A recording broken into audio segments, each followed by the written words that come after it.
오늘 성경에는 예수님께서 이제 최후의 만찬을 마치시고 이제 예수님께서 겟세마네 동산에 가서 기도하시는 장면이 오늘 성경 본문을 통해서 나옵니다. 물론 우리가 여기서 잊지 말아야 될 것은 뭐냐면 이것이 예수님께서 하시는 최후의 기도라는 거예요. 십자가에 못 박히시기 전에 하시는 최후의 기도라는 것이에요. 그것을 통해서 예수님께서 오늘 우리에게 뭐라고 말씀하시는가? 우리는 오늘 본문을 읽으면서 이 속에 나타난 하나님은 어떤 하나님인가를 여러분 우리가 발견해야 될 줄 믿습니다. 더불어서 여기에 나타난 우리 사람의 모습, 특별히 오늘 드러난 예수님은 하나님의 말씀 앞에서 어떤 모습을 보이는가를 우리는 발견해내야 됩니다. 그리고 내가 과연 이제 어떻게 해야 될 것인가? 오늘 본문을 통해서 우리는 어떤 모습을 드러내야 되는가? 이것을 한번 살펴보아야 하는 것입니다. 자, 오늘 36절에 보면 이렇게 말합니다. 이에 예수께서 제자들과 함께 겟세마네라는 곳에 이르러 제자들에게 이르시되 이렇게 말합니다. 누가복음 22장 39절에 보면 예수님께서 습관을 쫓아 감림산에 가셨다라고 이렇게 얘기합니다. 그러니까 예수님께서 하시는 기도는 어느 순간 그냥 위기 앞에서 한번 하는 그런 기도가 아니었다는 것입니다. 예수님의 삶은 늘 기도하는 삶이었다는 것입니다. 사랑하는 성도 여러분, 오늘 저와 여러분들이 늘 하나님께 기도하는 그런 삶이 되기를 소망합니다. 아멘. 우리가 기도할 때 하나님께서는 일하십니다. 예수님조차도 기도하였는데 하물며 우리는 그럼 어떠해야 되겠습니까? 하나님의 아들이신 그분조차도 기도했는데 이제 우리가 어떻게 해야 되겠는가? 우리는 이제 우리의 모습들을 분명히 살펴볼 수 있어야 한다는 것입니다. 오늘 예수님께서 보시니까 제자들에게 이르시되 내가 저기 가서 기도할 동안에 너희는 여기 앉아 있으라 얘기합니다. 그러니까 예수님께서 제자들과 함께 있는 것이 아니라 제자들을 한 곳에 놓고 하나님을 향해서 기도하시기 위해서 저리로 가신다 말씀하십니다. 그러면서 베드로와 세베대의 두 아들, 그 두 아들을 데리고 가실 때 고민하고 슬퍼했다라고 얘기합니다. 그리고 38절 한 번 더 얘기합니다. 내 마음이 매우 고민하여 죽게 되었다. 너희는 그러니까 여기 머물러 나와 함께 깨어있어서 기도해라. 이렇게 말합니다. 여러분, 예수님께서 왜 고민하셨을까요? 예수님께서 잠시 후에 십자가에 못 박혀 돌아가셔야 되는 이것 때문에 고민하셨는가? 아니면 도대체 무엇 때문에 고민하셨을까요? 예수님께서는 십자가에 못 박혀 돌아가실 것을 알고 계셨기 때문에 정말로 우리가 인간적인 모습으로 보면 정말로 고민이 되셨을 것입니다. 예수님 또한 인간의 육신을 가지고 계셨기 때문에 정말로 이것이 고민이 되셨을 것입니다. 그러나 정말로 예수님께서 오늘 본문을 통해서 드러나는 예수님의 고민은 과연 무엇인가? 십자가를 지는 것이 고민인가? 사실은 그렇지 않다는 것입니다. 예수님은 십자가를 지실 것을 이미 알고 계셨습니다. 그런데 예수님은 왜 고민이다라고 말하면서 그 고민 때문에 슬퍼하셨다라고 말씀하시면서 또 고민 때문에 그 마음이 죽게 되었다 그렇게 말씀하고 있는 것인가? 우리는 이 부분을 살펴봐야 하는 것입니다. 여러분, 예수님께서 왜 십자가를 지셔야 됩니까? 그 이유는 한 가지입니다. 오늘 저와 여러분들의 죄를 지고 십자가에 돌아가시는 것입니다. 예수님께서 십자가에 지시는 이유는 다른 이유 아닙니다. 오늘 바로 저와 여러분들의 죄를 지고 십자가에 돌아가시는 것입니다. 자, 그러면 예수님께서 오늘 저와 여러분들의 죄를 지고 십자가에 돌아가시게 되는데 하나님께서는 죄인들을 가까이 하실 수가 없습니다. 하나님께서는 죄인들을 용납하실 수가 없습니다. 그러나 하나님은 그 죄인들을 사랑하지 않을 수가 없었던 거예요. 하나님은 그럼에도 불구하고 우리가 죄인임에도 불구하고 사랑하지 않을 수가 없었던 것이에요. 그래서 그의 아들 예수 그리스도를 십자가에 못 박기로 작정하셨던 것입니다. 마태복음 27장 45절에 보면 온 땅에 어둠이 임한 사실을 볼 수 있습니다. 단순히 이것은 해가 가리워서 어두워졌다라고 이렇게만 말할 수 있지는 않습니다. 물론 이변적, 기상적으로 봤을 때는 해가 가리워서 온 땅이 어두워진 것입니다. 그러나 이것을 구약적인 표현으로 조금 가져온다면 이렇게 적극적으로 표현할 수 있습니다. 하나님이 그 얼굴을 숨기셨다. 멀쩡했던 하늘이 닫히고 온 하늘이 어둠으로 덮여버린 것입니다. 더 이상 하나님께서 그것을 보시지 않는 것 같습니다. 이스라엘 백성들에게 하나님께서 그들에게서 얼굴을 돌리셨다라고 하는 이 표현은 상당히 두려운 표현입니다. 이 말은 다르게 얘기하면 하나님께서 더 이상 하나님의 자녀라고 얘기했던 이스라엘을 보지 않으시겠다는 것입니다. 더 이상 하나님께서 이스라엘을 보시지 않겠다 이렇게 말씀하고 계시는 것입니다. 그 말은 무슨 얘기이신가요? 이제 이스라엘과 하나님은 상관없다는 것입니다. 이제 더 이상 하나님과 이스라엘은 아무 상관이 없다라는 그런 표현이 바로 하나님께서 그 얼굴을 가리셨다라는 그런 의미가 되어지는 것입니다. 하나님께서 왜 얼굴을 가리시게 되는 것입니까? 그 이유는 간단합니다. 죄 때문입니다.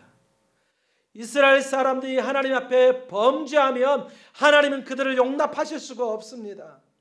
하나님이 못 본다는 의미가 아닙니다. 하나님께서 더 이상 그들을 용납하지 않겠다는 것입니다. 그래서 하나님께서는 그들을 보호하지 않고 그들을 징계하고 인생의 채찍을 준비해서 어떻게 해서든 그들이 하나님 앞에 회개하지 않고는 견딜 수 없게 만든다는 것입니다. 하나님께서는 더 이상 이스라엘 백성들을 보지 않겠다는 것입니다. 오늘 예수님께서 세상의 모든 죄를 지고 가시게 되었습니다. 예수님께서는 세상의 모든 죄를 지시고 십자가에 달리셔서 돌아가시게 된 것입니다. 그렇기 때문에 예수님이 돌아가신 그것은 하나님의 아들 독생자 예수 그리스도이시지만 죄인들을 대표해서 제물이 되어서 돌아가시기 때문에 하나님께서는 예수님에게서 그 얼굴을 돌리지 아니하시면 안 된다는 것입니다. 예수님께서 십자가에서 통곡하시면서 이렇게 부르짖습니다.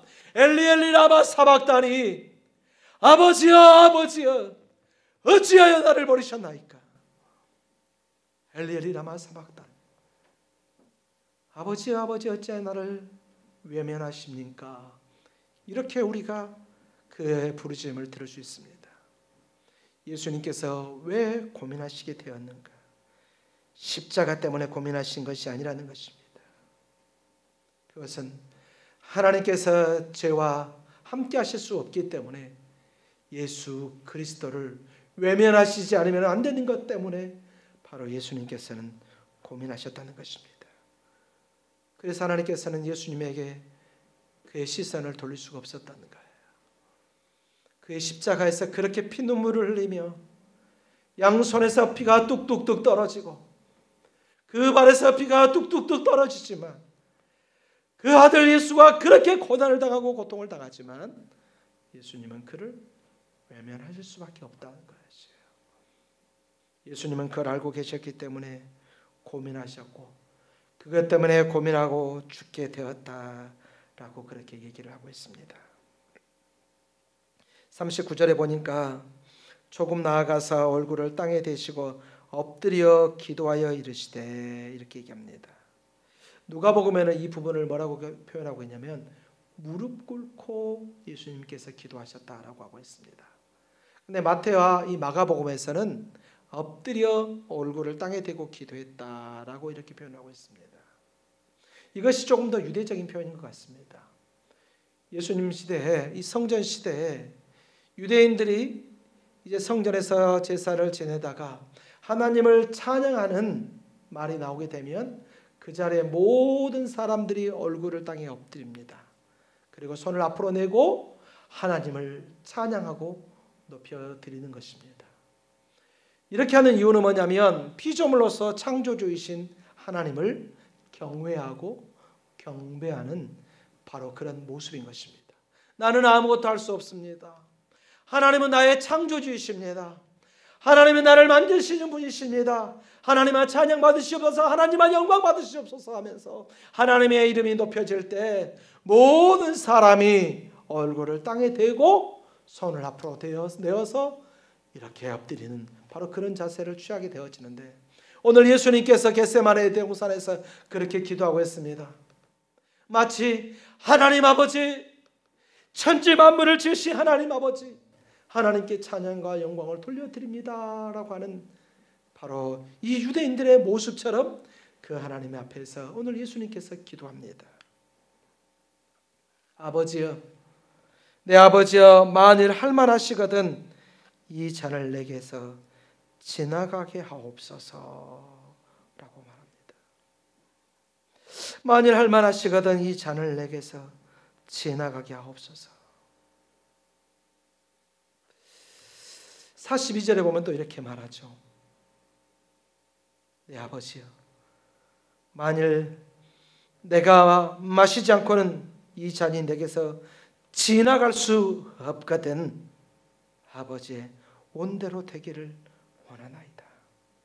오늘 겟세마네 기도에서 가장 중요한 것 중 하나가 바로 이 잔을 내게서 옮기시옵소서, 이 잔을 내게서 지나가게 하옵소서라고 하는 이 고백입니다.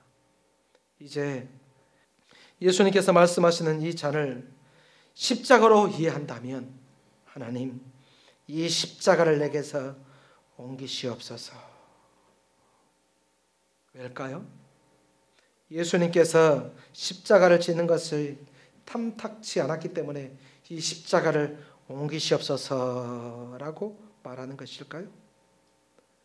이렇게 해석을 하게 되면 예수 그리스도의 구원 사역이 약화되어지고 맙니다.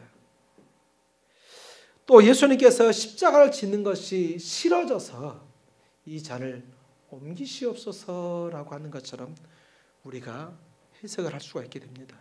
그러나 이것을 해석을 할 때 그렇게 해석을 해서는 안 된다는 것입니다. 이 잔과 관련된 해석은 유대인들의 생활과 밀접하게 관계가 되어 있습니다. 그래서 유대인들이 말하고 있는 잔이라는 것은 그 당시의 상황적인 것을 얘기하는 것이에요. 그러니까 이 잔을 십자가로 얘기해서 주님 할만하시거든 이 십자가를 내게서 옮기시옵소서라고 말하는 것이 아니라 상황적이란 것으로 우리가 이해할 수 있어야 된다는 것입니다. 자, 예를 들어서 결혼식을 하는데 그 신부가 잔을 들어서 마셨는데 잔이 너무 달다라고 이렇게 얘기하면 지금 너무 행복하다라고 하는 바로 그런 표현이 되어지는 것이에요. 그리고 남편이 죽은 미망인이 이 잔이 너무 쓰다라고 이렇게 얘기를 하게 되면 지금 상황이 너무 힘들다라고 하는 바로 그런 의미가 되어지는 것입니다. 그래서 예수님께서 여기서 이 잔을 옮겨 주십시오. 하나님 할 수 있다면, 하나님 가능하시다면 이 잔을 내게서 지나가게 하옵소서, 옮겨 주옵소서라고 하는 이 말은 바로 그 상황을 얘기하는 것입니다.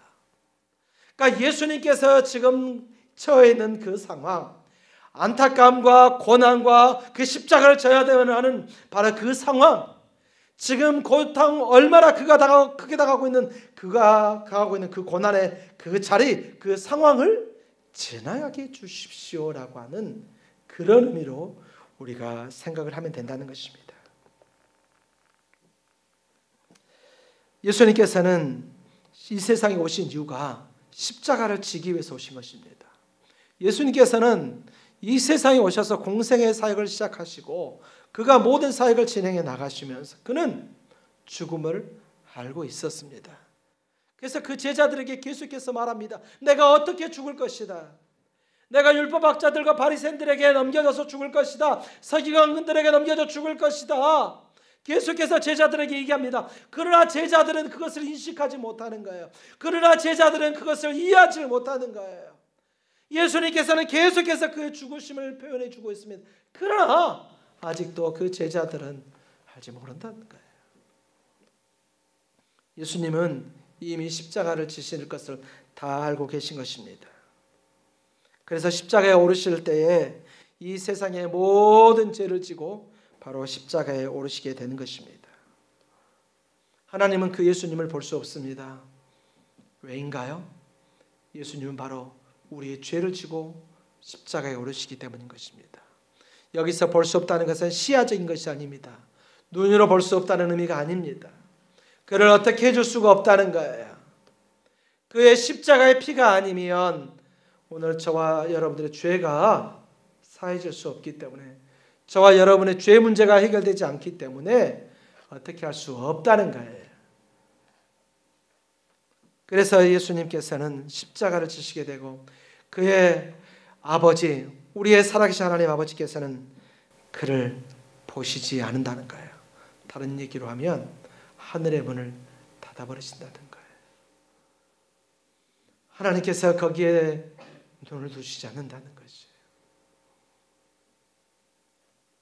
결국 예수님께서는 견디기 힘든, 바로 그것은 십자가의 고통이 아니었습니다. 예수님께서는 십자가에 못 박혀 죽는 그 못에 찔린 아픔이 예수님께서는 고통이 아니었습니다. 하나님 아버지께서 그를 외면하시는 것, 죄인을 대표해서 죽는 예수 그리스도, 그를 외면하시는 그것이 오늘 예수님께서는 너무나도 아픔이었고 너무나도 슬픔이었던 것입니다. 여러분, 하나님께서 우리 인생에게 얼굴을 향하여 드신다는 것이 얼마나 행복합니까? 우리가 민수기 6장에 보면 대제사장의 축복문이 나옵니다. 하나님께서 그 얼굴을 드사라고 얘기합니다. 그 얼굴을 향하여 드사, 그 하나님께서 그 얼굴을 오늘 저와 여러분들에게 비춰주시면 하나님께서 그걸로 인해서 복을 주시고 하나님께서는 지켜주시고 평강 주시기를 원하노라고 하는 바로 그 민수기에서 말하고 있는 대제사장의 축복. 그렇게 기도하면 하나님께서는 그 얼굴을 향해서 우리를 향해서 드시고 그로 인해서 우리에게 복을 주신다, 이렇게 말씀을 하고 있다는 것입니다. 그런데 하나님께서 그 얼굴을 드시지 않는다, 하나님께서 그 얼굴을 가리셨다, 이것은 이스라엘 민족들에게는 얼마나 큰 바로 불행인지 모르겠습니다. 예수님께서는 그것이 바로 아픔이었고 바로 그것이 고민이었던 것입니다. 오늘 우리가 흔히 그냥 유추하는 것처럼 예수님께서 십자가를 지시는 것이 너무 힘들었나 보다, 고통스러웠나 보다, 그러니까 이렇게 얘기하시지라고 그렇게 예수님의 사역을 이렇게 축소시켜서는 안 된다는 것입니다. 예수님께서는 예루살렘에 올라가실 때도 영광을 얻을 때가 왔다라고 그렇게 말씀을 하십니다. 그런데 정작 예수님은 영광을 얻으러 가는 것이 아니라 십자가에 못 박혀 돌아가시게 되어집니다. 예수님께서는 십자가에 못 박혀 돌아가시면서까지 오늘 우리에게 예수님의 순종의 모습을 보여주고 있습니다. 우리가 마태복음, 특별히 겟세마네 기도를 우리가 많은 시간 동안 자주 봤기 때문에 오늘 우리가 여기서 살펴보는 이것들을 통해서는 이 통괄적으로 우리가 한 번 더 보게 되어지는데, 예수님께서는 그가 도무지 질 수 없는 하나님께로부터 외면을 받는 바로 그 순간까지 고난을 당하며 슬픔을 당하면서 십자가를 지게 되어지는 것입니다. 자, 그렇게 기도하고 왔습니다. 오늘 예수님의 그런 상황이 어떨까요? 다른 성경에 보면 예수님의 그 땀방울이 핏방울이 됐다는 것입니다. 그 눈물이 핏눈물이 됐다는 것입니다. 그런데 제자들은 지금 뭐 하고 있나요? 제자들은 자고 있습니다. 그 제자들은 지금 자고 있는 것이에요. 오늘 마태복음에서 왜 이 부분을 조금 더 이렇게 디테일하게 이렇게 얘기하고 있습니까? 예수님께서 그 자고 있는 모습을 보고 다시 가서 또 기도합니다. 그리고 또 왔더니 또 자고 있습니다. 하하, 얘네들 봐라. 그리고 예수님께서 또 다시 가서 기도를 하십니다. 그리고 와서 보니까 또 자고 있습니다.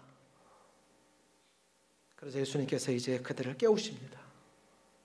이제 자고 쉬라, 때가 되었으니 이제 인자가 죄인의 손에 팔리게 됐다. 자, 일어나라, 이제 나가자. 이제 일어나라, 이제 가자, 얘기를 하고 있습니다. 오늘 왜 마태복음에서 이 부분을 조금 더 이렇게 소상하게 기록되었을까? 아마도 마태는 이것을 읽는 유대인들에게 그들의 영적인 상태, 영적인 모습을 보여주는 듯합니다. 메시아가 왔음에도 불구하고 깨어있지 못하는 그들, 메시아가 왔음에도 불구하고 분별하지 못하는 그들, 마치 그 주인, 그 랍비, 그들의 구원자이신 예수 그리스도가 십자가에 못 박혀 죽으실 준비를 하고 있음에도 불구하고 여전히 잠들어 있는 그들의 모습, 혹시 이것이 오늘 저와 여러분들의 모습을 고발하고 있지 않는지 우리는 살펴보아야만 하는 것입니다. 곳곳에 처처에 예수님께서 다시 오심하고 하는, 다시 오실 때 나타날 그런 현상들이 다 나타나고 있습니다. 그런데 오늘 우리의 모습이 어떠한가 이제 우리는 살펴보아야 한다는 것입니다. 혹시 우리도 이 제자들처럼 자고 있지는 않는지, 혹시 우리가 이 제자들처럼 여전히 인간적인 것으로 피곤하여서 세상적인 피곤 때문에 여전히 졸고 자고 있지는 않는지, 하나님 앞에 나설 때마다 정말 하나님 나도 기도하고 싶습니다 하지만 육신이 약하여 기도할 수 없습니다. 내 육신이 약하여 저는 어쩔 수가 없습니다. 좀 봐주셔서, 혹시 이렇게 하고 있지 않은지 우리는 우리의 모습을 살펴봐야 한다는 것입니다. 행여라도 우리의 모습이 그런다면 오늘 우리는 이제 깨어야 할 것입니다. 오늘 예수님께서 제자들에게 말씀하셨던 것처럼 이제 때가 되었다, 때가 가까웠다, 이제 일어나라. 때가 가까웠다, 이제 일어나라. 때가 가까웠다, 정신 차려라. 오늘 주님께서 오늘 여기 있는 저와 여러분들에게 말씀하시는 음성으로 듣고 오늘 깨어있는 저와 여러분이 되기를 예수님의 이름으로 소원합니다.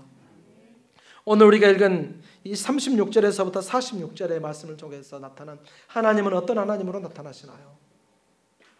오늘 이 36절에서부터 46절을 통해서 하나님의 그 크신 사랑을 견딜 수 없을 정도로 발견할 수 있습니다. 우리 같으면 이렇게 할 수 있겠습니까? 아무리 사랑하는 이웃이라도 그 이웃을, 내 자식을, 그 이웃을 대신해서 내 자식을 죽일 수 있나요? 그럴 수 없습니다. 절대 그럴 수 없습니다. 그런 사람 지구상에서 누구도 손을 씻고도 찾아볼 수 없을 것입니다. 그런데 하나님은 어떤 모습으로 나오시나요? 오늘 저와 여러분들을 끝까지 사랑하시는 하나님, 오늘 저와 여러분들을 끝까지 포기하지 않고 사랑하시는 하나님, 그 하나님의 모습이 드러난다는 것입니다. 오늘 본문을 통해서 드러난 하나님은 오늘 저와 여러분들을 여전히 사랑하시는 하나님이십니다. 로마서 5장 8절에서 얘기합니다. 우리가 아직 죄인 되었을 때에 그리스도께서 우리를 위하여 죽으심으로 하나님께서 우리에 대한 자기의 사랑을 확증하셨느니라. 아멘. 오늘 본문을 통해서 나타나신 하나님은 어떤 하나님이신가요? 여러분들을 그 아들을 보내시면서까지 사랑하신 하나님이에요. 그 아들 독생자 예수가 십자가에 못 박혀 돌아가신 그 장면을 보면서까지도, 외면하시면서까지도 사랑하시는 하나님. 그렇게 저와 여러분들을 끔찍히도, 그렇게 저와 여러분들을 끔찍히도 사랑하시는 그 하나님, 그 하나님과 동행하시는 여러분이 되기를 예수님의 이름으로 축원합니다. 자, 그리고 오늘 본문을 통해서 나타난 예수님의 모습은 어떤 모습일까요? 해볼까요? 따라서 해볼까요? 철저히 아버지의 뜻에 순종하시는 예수님. 어쩜 이럴 수 있죠? 예수님이니까 가능할까요? 하나님의 말씀에 철저히 순종하고 계십니다. 아버지여, 원하시거든 이 잔을 내게서 옮기시옵소서. 여기서 이 잔을 옮겨달라고 할 때 예수님께서 아버지에게 원했던 것은, 아버지여, 아버지께서 만약 이 잔을 옮기실 만한 능력이 있으면 이것을 옮겨주십시오라고 하는 그런 의미가 아니에요. 이 잔을 옮겨달라고 했던 이것은 어떤 의미냐면 하나님의 의지를 나타내는 거예요. 하나님의 능력을 말하는 것이 아니라 하나님의 의지를 얘기하는 것이에요. 만약에 하나님께서 이 잔을 옮기실 만한 마음이 있으시거든 옮겨주십시오. 하지만 아니라면 내가 치게 하여 주옵소서. 예수님께서 그렇게 얘기하고 있는 것이에요. 오늘 예수님은 철저하게 아버지의 뜻에 순종하고 있습니다. 아버지, 내 마음대로 하지 마시고 아버지의 온대로 되게 하여 주옵소서. 아버지의 온대로 되기를 소망합니다. 오늘 우리는 주님 앞에 설 때마다 기도하면서 아버지, 정말 나에게 이런 기도 제목이 있습니다. 내 자녀가 예수 믿어야 되고 내 남편이 예수 믿어야 됩니다. 우리 가정에 물질의 복이 있어야 되고 건강의 복이 있어야 됩니다. 형통의 복이 있어야 됩니다. 지금 우리에게 필요한 것이 무엇입니다? 그러나 하나님, 나의 온대로 하지 마옵시고 아버지의 온대로 하옵소서 라고 하는 오늘 저와 여러분의 기도가 있어야 될 줄 믿습니다. 자, 그럼 오늘 본문을 통한 나의 모습을 한번 살펴보겠습니다. 여러분들은 어떻습니까? 지금 여러분들의 모습은 어떻습니까? 여러분들은 지금 하나님의 사랑을 얼만큼 어떻게 느끼고 계십니까? 이번 한 주간 동안 또 우리가 이제 살아가야 되는데 여러분은 어떤 하나님을 부르면서 사랑하겠습니까? 어떤 하나님을 부르면서 오늘 이 한 주간을 살아가시겠습니까? 우리는 저와 여러분들을 철저히 사랑하시는 그 사랑의 하나님, 그 사랑의 하나님을 부르면서 이번 한 주간을 승리해야 될 줄 믿습니다.